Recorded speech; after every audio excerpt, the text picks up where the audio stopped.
우리에게 가정을 주신 하나님께 찬양 드립시다. 할렐루야. 아멘. 또 우리 가족들 금년 출발해서 이제 4개월 지났습니다.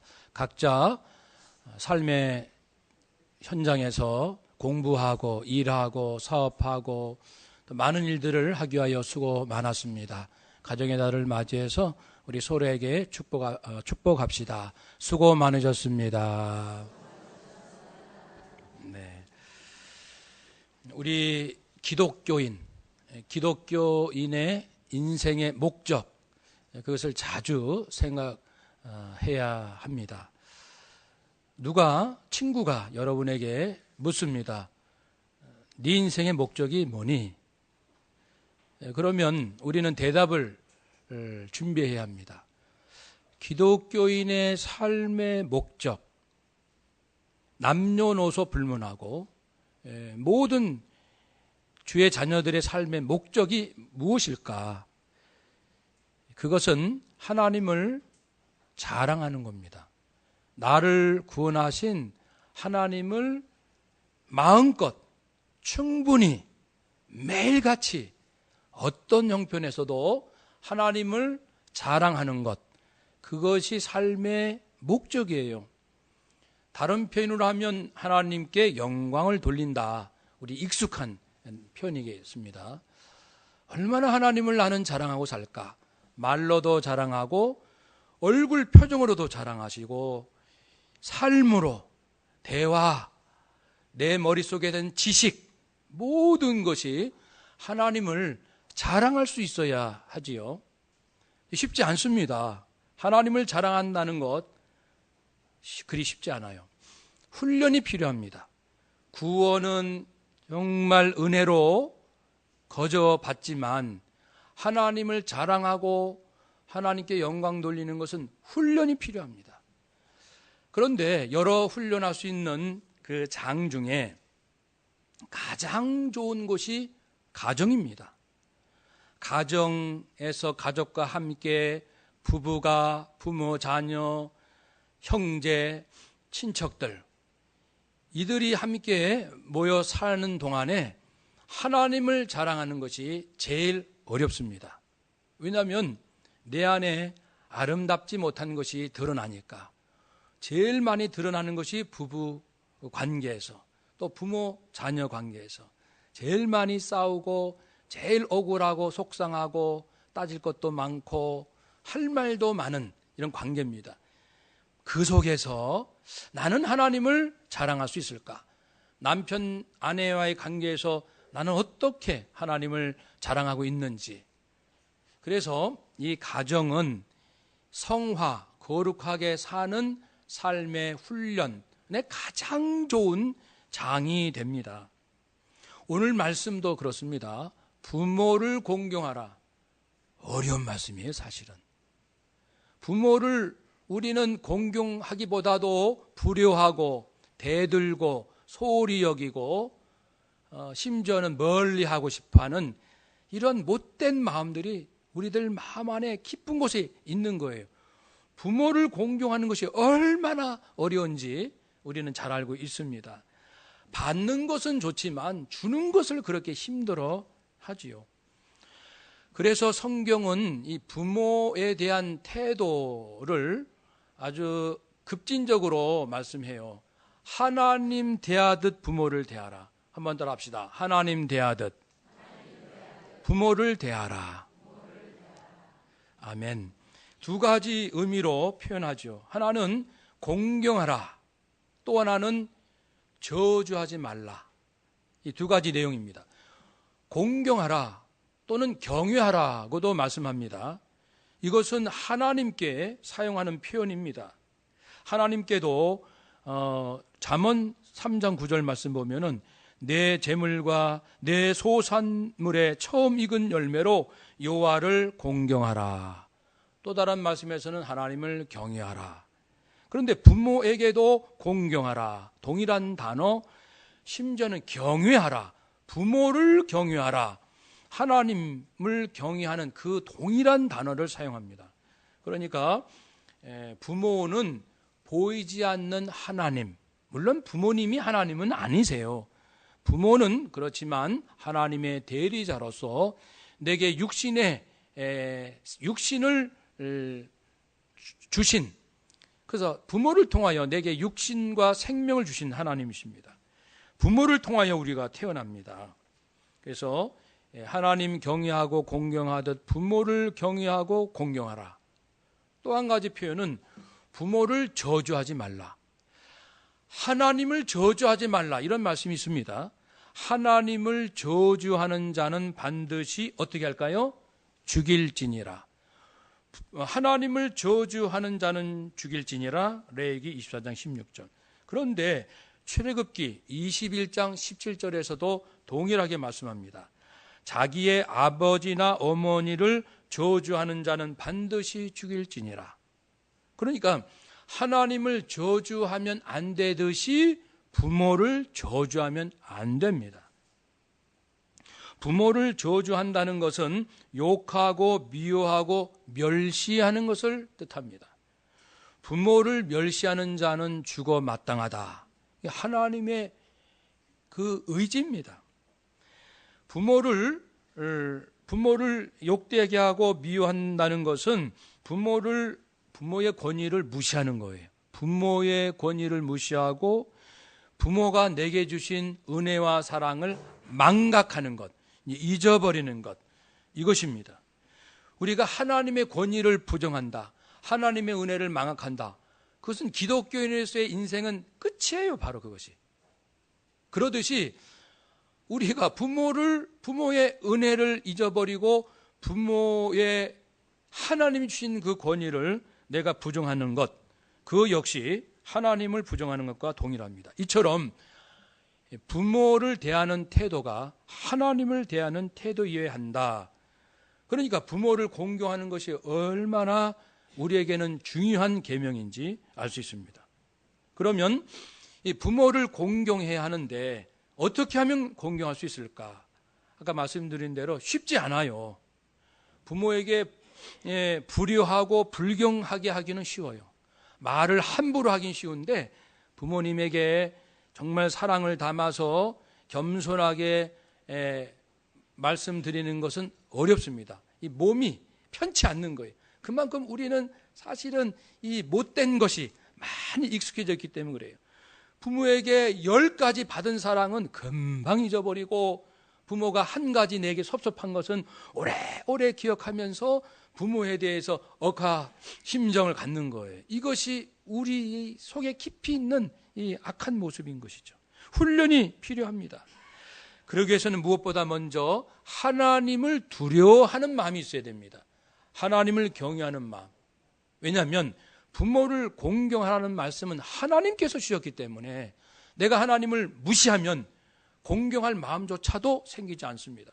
하나님을 두려워할 줄 알고 하나님을 경외할 수 있는 마음, 그 믿음이 있는 사람만이 그분께서 하신 말씀에 조심스럽게 마음을 여는 것이죠. 하나님을 경외합시다. 한번 더 합시다. 하나님을 경외합시다. 두 번째, 부모를 공경하려면은 나를 사랑해야 합니다. 나를 사랑하지 못하는 사람은 부모를 사랑할 수가 없습니다. 왜냐하면 부모를 공경할 사람이 바로 나잖아요. 내가 공경해야 되는 거 아닙니까? 그런데 내가 나를 사랑하지 못하고 못마땅히 여기고 내가 나에 대해서 화가 잔뜩 있는데 어찌 부모를 공경할 수 있겠습니까? 그러므로 나를 사랑해야 합니다. 성경에서는 나를 사랑하라 라는 말씀이 있고 나를 미워해야 한다, 나를 버려야 한다, 이런 말씀, 정상반되는 말씀들이 두 그룹의 말씀이 있어요. 먼저 나를 사랑하는 말씀은 에베소서 5장 22절 이하에 나옵니다.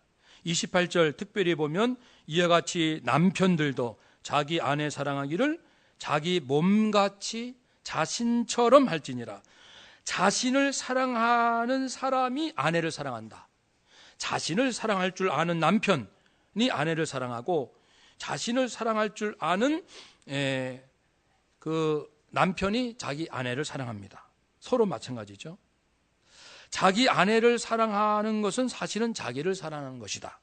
그러므로 자기를 사랑하는 것이 굉장히 중요하다는 말씀입니다.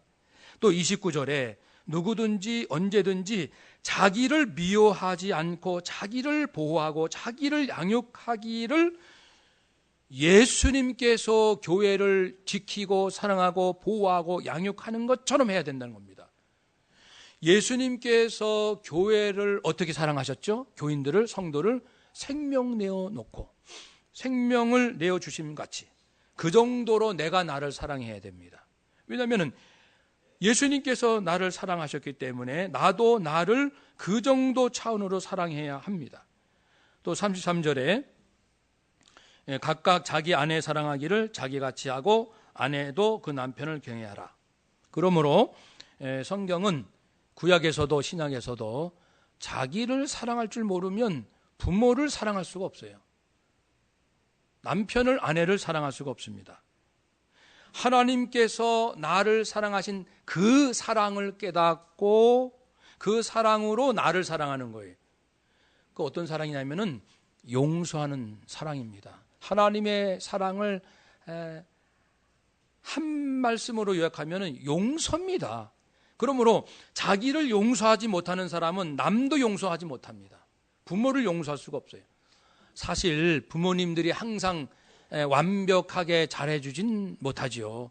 부모님도 불완전하다 보니까 화를 이유 없이 화내고 때리고, 그리고 다른 일로 화를 냈는데 자식에게 화풀이하고, 그렇죠? 또 자녀가 잘못한 것 한 번으로 끝내야 되는데 1년 후에도 또 이것을 들춰내는 부모도 그렇습니다. 그러니까 부모의 연약함 우리는 잘 압니다. 우리가 부모가 나를 사랑하는 그 사랑도 기억해야 되지만 불완전합니다. 예수님께서 나를 사랑하신 그 사랑, 예수님은 사랑입니다. 완전한 사랑입니다. 이것을 아는 만큼 인간관계는 달라집니다. 분명히 말씀드릴 수 있습니다. 한번 더 합시다. 주님의 사랑은 완전한 용서입니다. 아멘. 그래서 나를 완전히 용서해야 돼요. 나를 용서하지 못한 만큼 남을 용서 못합니다. 부모에게 마음이 열리지 않아요. 나를 완전히 용서해야 돼요. 예수님께서, 하나님께서 나를 완전히 용서해 주신 그 용서로 나를 있는 그대로 용납할 수가 있어야 합니다. 그러나 반대 말씀도 있어요. 나를 미워해야 된다, 이런 내용인데요. 자기 생명을 사랑하는 자는 잃어버릴 것이다. 자기 생명 사랑하면 오히려 자기 생명 잃어버린다, 이런 말씀입니다. 자기 목숨까지 미워하지 아니하면 능히 예수의 제자가, 나의 제자가 될 수가 없다. 아무든지 나를 따르려거든 자기를 부인하라. 이렇게 자기를 부정하고 미워해야 된다는 이런 말씀도 있어요. 이렇게 자기에 대해서 두 가지 말씀이 있는데 내용은 그런 것이죠. 우리가 미워해야 할 나의 모습은 이기적인 나의 모습을 뜻하는 것이고, 사랑해야 할 내 모습은 하나님께 용서받고 하나님의 자녀된 내 모습, 그 모습을 사랑하라는 것입니다. 유익도 마찬가지예요. 고린도전서 13장에서 두 가지 반대되는 말씀이 나옵니다.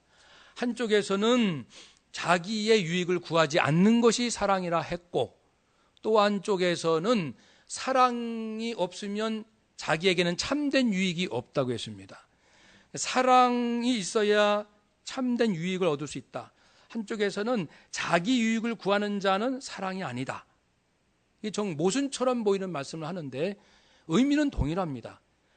자기의 유익을 구하지 말라는 것은 자기의 유익만을 구하지 말라는 것이 원뜻입니다. 이기적이어서는 안 된다. 사랑은 이기적인 것이 아니에요.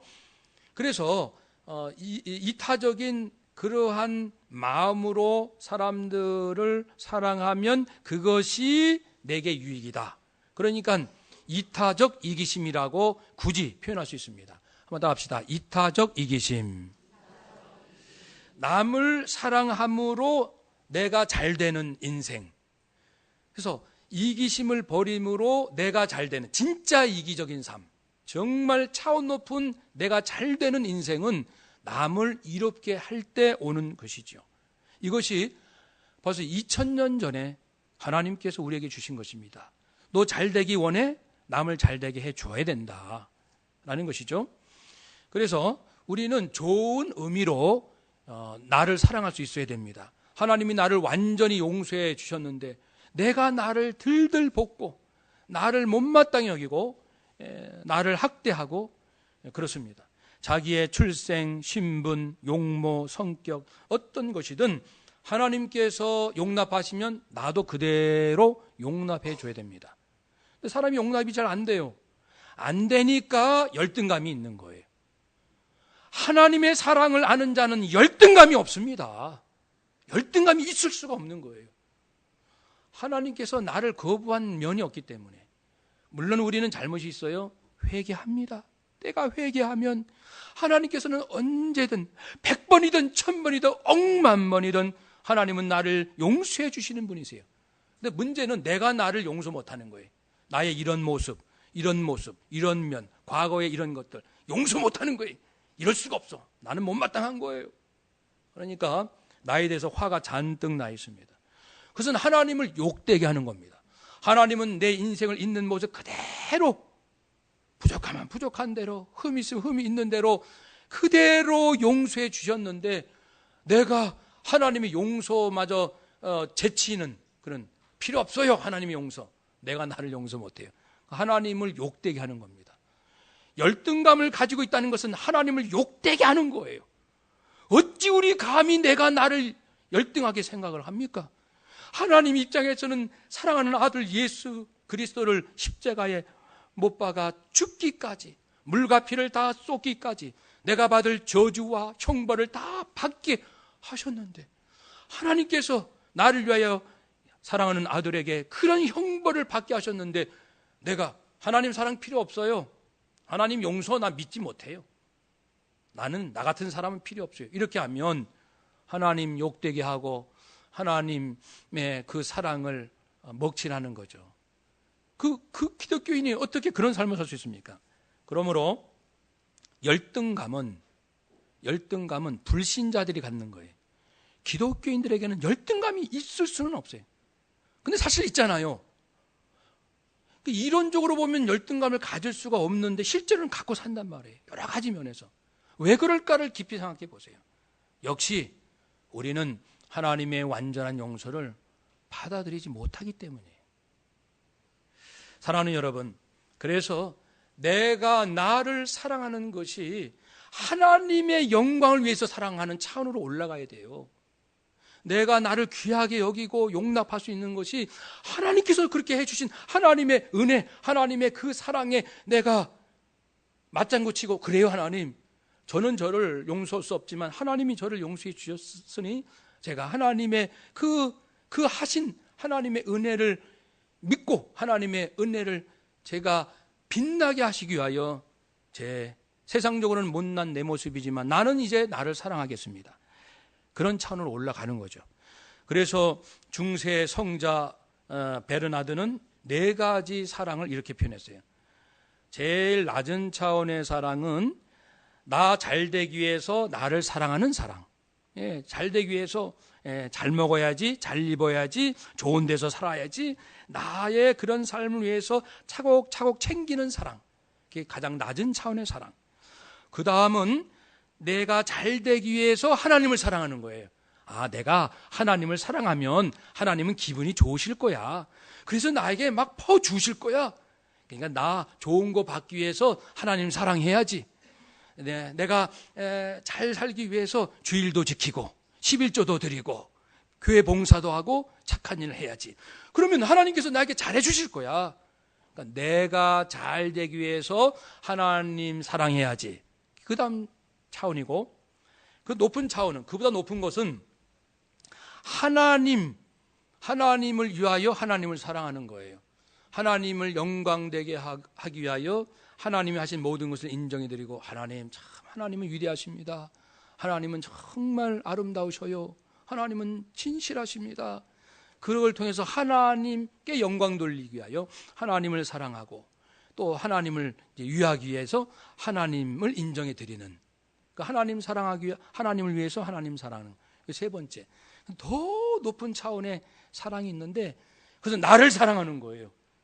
벌레만도 못하고 마른 막대기만도 못한 아침 이슬과 같은 나, 어릴 적부터 생각하는 것이 악한 것만 생각했던 나 같은 자를 용서하신 그 하나님의 위대한 사랑, 그 사랑이 드러나기 위하여 하나님이 하신 그 사랑에 박수를 치고 인정하고 자랑하기 위하여 나를 사랑하는, 주께서 나를 사랑하였으니 내가 그런 차원에서 내가 나를 사랑해야 하나님이 하신 사랑이 드러나지, 하나님의 영광이 드러날 거 아니야. 그래서 하나님의 영광을 위하여 나를 사랑하는 그 차원의 사랑이 더 높은 사랑이라고 말한 바가 있습니다. 나는 하나님의 영광을 위하여 나를 사랑해야 합니다. 나를 존중해야 합니다. 세상적으로는 부족함이 많지요. 그렇지만 하나님께서 보시는 나의 그 사랑의 마음으로 나를 받아들여야 합니다. 다시 한번 우리가 확인해야 되지만 한 번 더 합시다. 하나님의 사랑은 완전한 사랑, 완전한 용서. 아멘. 그러니까 나에게는 더 이상 이제 어떠한 열등감도 있을 수가 없습니다. 내가 열등감을 갖는 그 순간, 내 자신의 화와 분노를 내는 그 순간 하나님은 우실 거예요. 예수님은 슬피 우실 겁니다. 성령님은 탄식하실 것입니다. 내가 너를 위하여 베푼 사랑이 얼마나 위대하고 완전한 사랑인데 너는 내 사랑을 그리 믿지 못하고 만족지 못하여 다른 사람과 비교하고 시기해서, 그래서 계속 다른 부모에서 내 부모 만족 못해서 내 부모에게 그냥 상처 입었다 하고 내 부모 못마땅히 여기고 내 부모에 대해서 자랑스럽게 여기지 못하고 그렇습니다. 그래서 하나님의 사랑으로 나를 사랑하고, 그래서 내 안에 어떠한 열등감도 없어야 부모를 공경할 수 있습니다. 이 안에 화가 많은데 어떻게 부모를 공경해요? 나에게 좀 더 돈을 좀 많이 주시지, 공부 좀 많이 시켜주시지, 잘 좀 먹여주시지, 나한테 좀 더 사랑을 많이 베풀어 주시지. 자녀마다 상처 없는 자녀가 세상에 어디 있습니까? 아무리 부모가 잘한다 해도 자식에게는 상처가 많이 있을 수밖에 없잖아요. 그 상처를 가지고 부모를 대해보세요. 몇 번은 공경할 수 있어요. 흉내낼 수 있고 체면상 남 보기에 여행도 시켜드리고 옷도 사드리고 맛있는 음식도 대접할 수 있지만 여전히 부모 때문에 화가 잔뜩 있는데 무슨 공경입니까? 무슨 경애며? 여러분, 내 안이 정결치 못하고 내 안에 진정한 용서와 감사가 있지 않는 한 부모를 공경할 수 없는 거예요. 그래서 너를 정말 사랑해라. 하나님이 너를 사랑하는 그 사랑으로 너를 사랑하고 네가 너를 사랑할 때만이 부모를 사랑할 수 있다라고 말씀합니다. 그러므로 우리 자신을 깊이 사랑해야 합니다. 한번 더 합시다. 나 자신을 사랑합시다. 주의 사랑으로 나를 사랑합시다. 아멘. 이 훈련을 하셔야 돼요. 이것도 훈련입니다. 내 안에는 여전히 아까 말씀드린 화도 많고 열등감도 많고 뭐 불안한 것도 많고 두려움도 많고 시기심도 많고 이래 가지고는 인간관계가 건강치 못해요. 하나씩 잡아당기세요. 날려보내지 마세요. 다시 오니까 하나씩 다 이렇게 챙기셔가지고 내가 왜 화를 내지? 나는 왜 열등감이 있지? 나는 왜 이렇게 외로워하지? 나는 왜 이렇게 두려워하지? 그것을 깊이 하나님 앞에 가지고 나가십시오.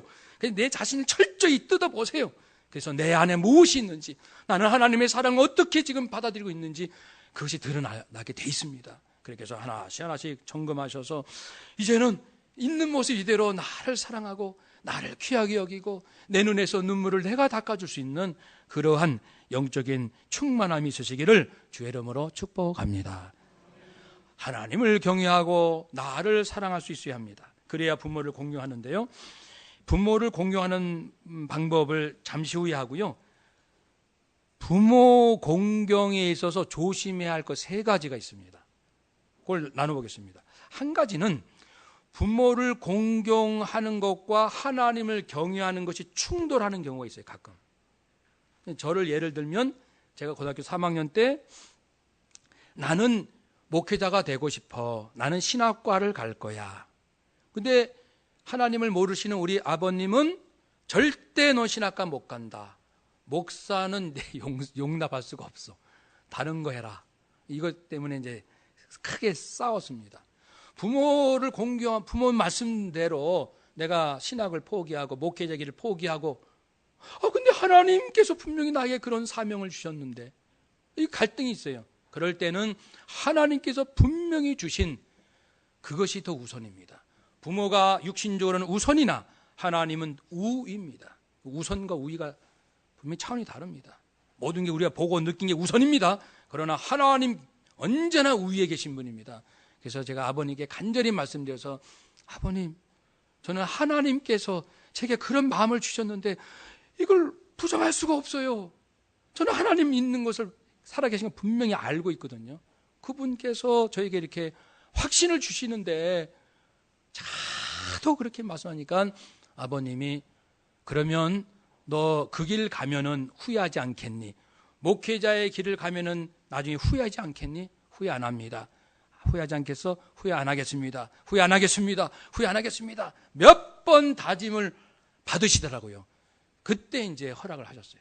나중에 아버님께서 하나님을 믿으시고 자녀가 되셨는데 그다음부터는 내 아들이 목회자인 것이 내 인생의 가장 큰 영광이라고 말씀하셨어요. 가장 큰 기쁨이라고 너무너무 기뻐하셨어요.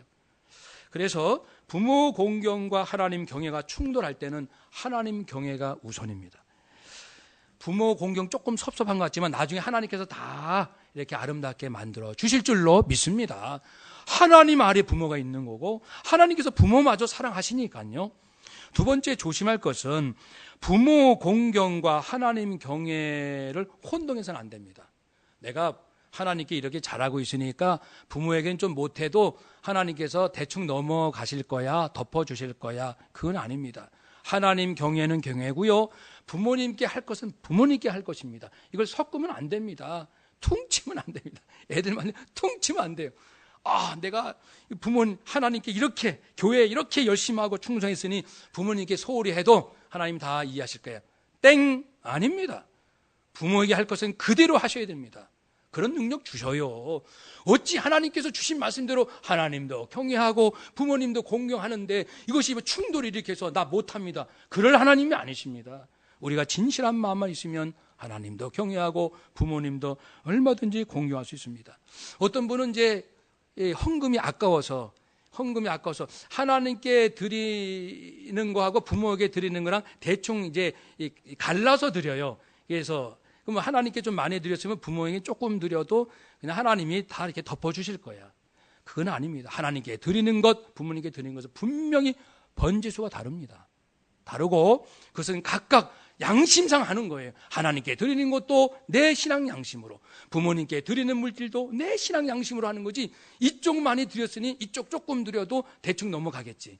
그것이 아니라는 것을 마가복음 7장에 고르반에 대한 예수님 말씀에서 말씀했습니다.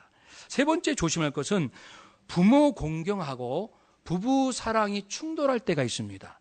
결혼 전에는 안 그래요. 근데 결혼하면 달라져요. 결혼 전에 부모 공경과 결혼 이후에 부모 공경이 정신은 같으나 마음은 같으나 방법은 다릅니다. 결혼 전에는 처녀 총각 때는 혼자 내가 얼마를 드리든 문제 없어요. 내 마음이니까. 그러나 결혼한 다음에는 모든 것을 배우자와 상의해야 합니다. 배우자를 무시하고 내 부모 내가 챙기는데 이렇게 하면 부모지간에 부부간에 의가 상합니다. 그러면은 마음이 기쁘지 않아요. 부부간에 마음이 기쁘지 아니하면 아까 말씀드린 동일한 원리죠. 부모에게 공경하기가 어렵습니다. 서로 눈치 보고 떳떳지 못하고 하고 나서도 왠지 마음이 불안하고 불안한 부모 공경 하나님 뜻이 아닙니다. 여러분, 그러므로 결혼 이후에는 부모 공경은 부부간에 충분히 상의하시고 서로 한마음이 기분 좋게 한마음이 되어서 부모를 공유할 수 있으시기를 주의 이름으로 축복합니다. 세 가지 조심하시고요. 부모를 공경하는 법에 대해서 우리 다시 한번 확인하겠습니다. 지금 어르신들의 가장 큰 문제는 우선 세 가지에서 출발합니다. 현실적으로 하나는 몸이 아프신 거예요. 건강이 점점 안 좋아지시고 또 한 가지는 할 일이 없으세요. 직장도 은퇴하시고 일할 것도 별로 없으시고 또 한 가지는 이제 물질이 점점 이제 나가면 나갔지 들어오는 건 별로 없어요. 그러니까 줄어드는 거예요. 세 가지. 그래서 이 건강과 일과 이 물질 이 부분에서 예전과 같지 않습니다. 그래서 노인분들은 부모님들은 불안과 외로움을 느끼는 것은 당연합니다. 불안합니다. 일단 그러다 보니까 사람들 만나는데 자신감이 없어요. 그전에는 동창회도 가고 어느 모임도 척척 가서 돈도 쓰고 음식도 한번 쏘고 이러는데 이제는 그게 안 되는 거예요.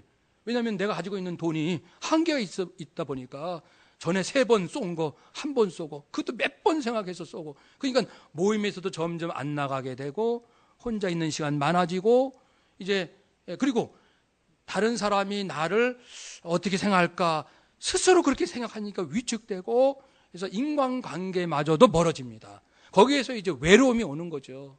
지독한 외로움이 오는 거예요. 그래서 한 조사에 의하면은 자녀와 함께 사는 어르신들과 시설 또는 독거노인 분들의 조사가 있습니다. 부모와 자녀와 함께 사는 어르신들도 외로움과 불안을 자주 느끼십니까? 라는 질문에 무려 40%가 자주 느낍니다. 지금 부모랑 같이 살고 있어요. 자녀랑 같이 살고 있어요. 자녀들이 잘한다고 해요. 그래도 40%의 부모들은 여전히 외롭고 여전히 불안을 느낀다는 거예요. 그러니까 어르신들의 심정은 바로 이렇습니다. 그리고 시설,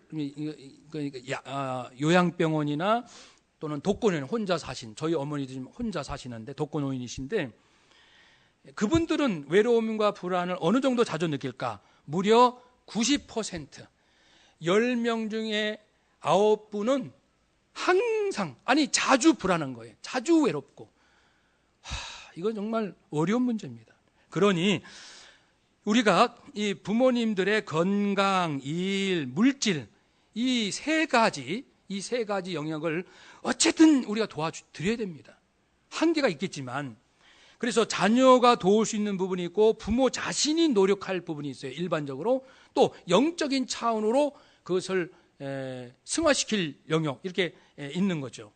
건강도 자녀가 관심을 갖고 저도 사실 관심이 좀 무딘 편이라 어머니를 뵈도 그전보다 살이 빠지셨는지 좀 기억력이 좀 이렇게 희미해지시는지 둔해요 저는. 근데 제가 이런 말씀들을 또 공부하고 하다 보면 내가 무척 무디고 무딘 아들이구나 라는 걸 알게 됐어요.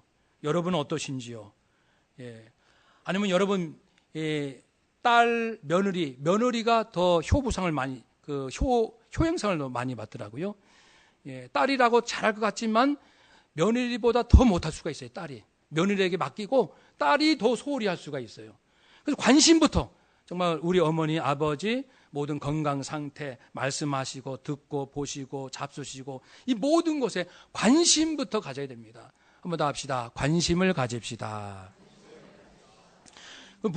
부모님 자신도 물론 건강을 잘 챙기시고 그리고 영적으로도 어떤 상태이든 내가 암에 걸려있던 난치병에 걸렸던 바울처럼 내게 족하도다. 하나님의 은혜가 내게 족하니 하나님 감사합니다. 제가 비록 암이 있을지라도 주여 매일매일 주님과 함께 감사하고 사랑으로 삽니다. 부모님의 신앙의 수준이 이렇게 올라가셔야 항상 암이야 얼마 못 산대 늘 불안해하시면 자식인들 얼마나 불안하겠어요. 부모님 자신의 그 신앙이 아주 중요합니다. 일에 대해서도 마찬가지입니다. 유대인 노인들은 나이 들어서 이제 은퇴하고 할 일이 없는 것에 대해서 어떤 열등감이나 또는 외로움 또는 죄책감이 없다는 거예요. 왜냐하면 노인은 마땅히 안식하는 시기다. 그동안 열심히 살았잖아요. 노인이 됐다는 것은 이제 좀 쉬어라. 이런 하나님의 뜻으로 받아들이는 거예요. 좀 쉬어라. 매일 쉬어라. 매일매일. 그러니까 어르신들이 할 일이 없고 그리고 시간은 많으시고 열심히 일을 안 하신 것처럼 보이는 것이 당연한 거예요. 젊은 자녀들은 바쁘게 삽니다.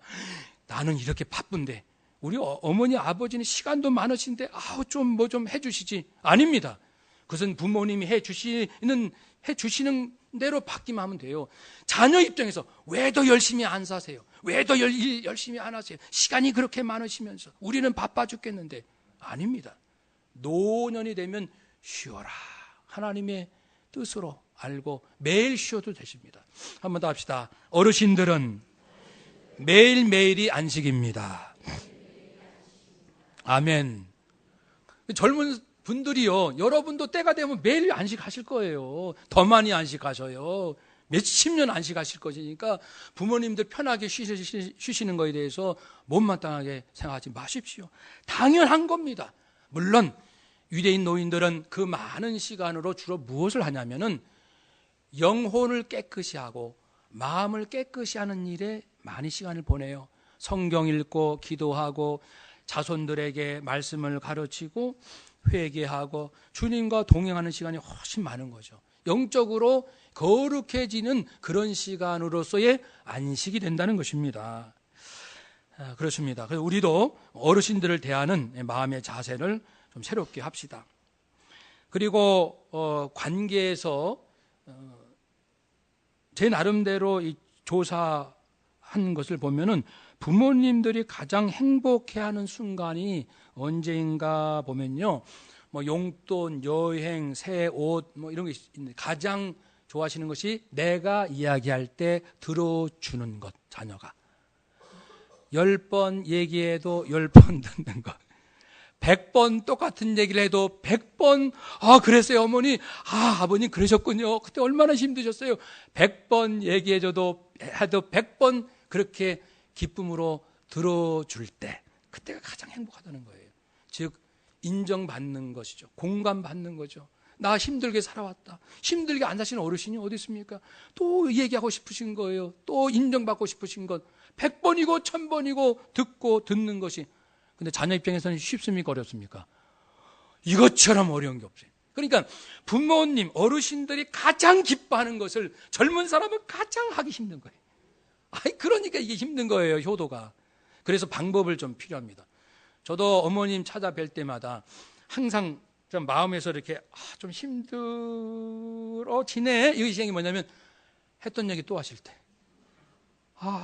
한 2시간 있으면은 처음 도착해서 나눈 말씀하고 좀 하면 끝날 때 하시고, 어제 하신 말씀 10년째 똑같은 말씀을 하셔요. 사실은 이제 작전을 바꿨습니다. 이러지 말자. 듣는 나도 짜증나고 어머니도, 내가 짜증내면 어머니도 기쁘시겠어요? 그러지 말고 자서전을 쓰자, 이런 생각을 가졌어요.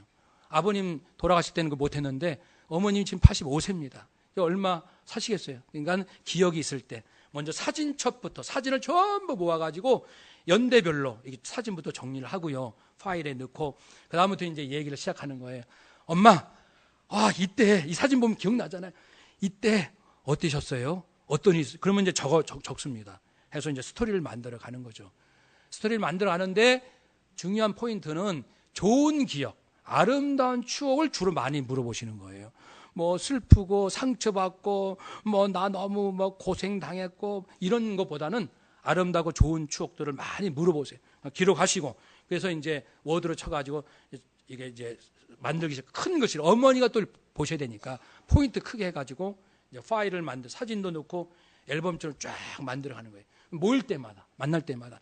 그러면 할 일거리도 있잖아요. 그럼 엄마, 이제는요, 요때 얘기 좀 해봅시다. 그럼 이 얘기도 새롭고, 우리 엄마가 이런 생각, 이런 경험, 이런 고민이 있으셨구나. 또 새로워지잖아요. 그럼 저도 지루하지 않고 엄마의 인생도 없어지지 않고 해서 모아가면은 한 길게 하여튼 모일 때 조금씩 하면은 저도 행복하고 어머니도 자기의 삶이 더 풍성하고 그럴 것 같습니다. 그래서 이 자서전 쓰기, 어머님의 이 자서전 만들어 드리기, 부모님 자서전 만들어 드리기, 그것이 아마도 가장 좋은.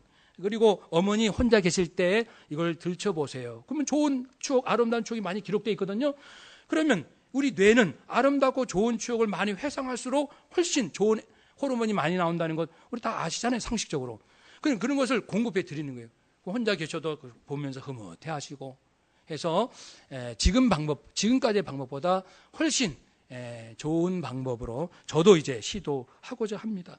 사랑하는 여러분, 우리 부모님 하나님 모시듯 잘 공경하고 그러려면 하나님 경외하고 무엇보다 나를 따뜻하게 사랑할 수 있어야 되고 또 부모님의 건강, 일, 물질 부분에 있어서 우리가 최선을 다하고 또 자서전을 통해서 엄마 아빠의 그 인생을 따뜻하게 그리고 이렇게 보람 있는 인생을 사셨습니다. 이렇게 격려해 드리는 아름다운 추억을 만드는 우리 모두가 되시기를 주의 이름으로 축복합니다. 아멘. 기도하겠습니다.